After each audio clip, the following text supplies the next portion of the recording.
Bonjour Ernest, bonjour Yaoundé, bienvenue au village Kombé, village situé à 17 km de la ville de Sambelima, village qui s'est réveillé très tôt ce matin, peu avant 7 heures, par ce grave accident qui a opposé un camion plateau face à un bus de l'agence de transport Galaxy qui transportait un peu plus de 30 personnes. Les premiers témoins qu'on a recueillis sur le terrain dans un état de panique nous rappelle et nous raconte ceci. Il y avait des enfants qui partaient à l'école, mais ils étaient encore à côté de nous. Personne n'est sorti. Bon, c'est là où le camion, on entendait seulement le bruit du camion parce que le camion là sortait de Yaoundé. On ne suivait même pas le bruit de Galaxy.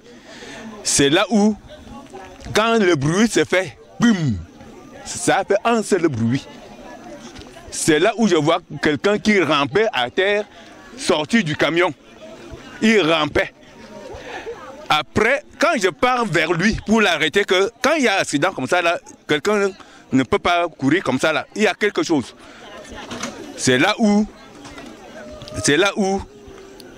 quand je voulais lui arrêter, c'est là où je vois le Galaxy de l'autre côté. Et puis comme moi je suis né à Kombé, je n'ai jamais vu le genre de cas. Si je vois les accidents chaque jour, mais le genre ci, ça a fait fort.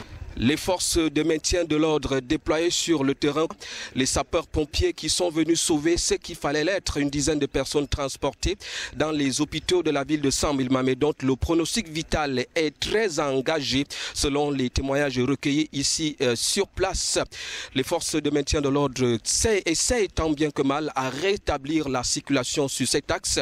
Selon ce riverain, ce virage est devenu de plus en plus mortifère et fait des dizaines de morts chaque année. Vraiment, si l'État peut vraiment voir ce qui se passe ici sur ce virage, nous sommes déjà à près de 100 morts ici là. On a déjà pleuré, on a déjà parlé, le chef du village a crié, la chefferie a posé ce problème qu'on essaie de voir le problème de ce virage. Voilà donc Sambelima qui s'est réveillé par cette triste nouvelle, cet accident mortel ici au village Kombé, d'où nous signons Jean-Benoît Evina, Djerieba pour Vision 4.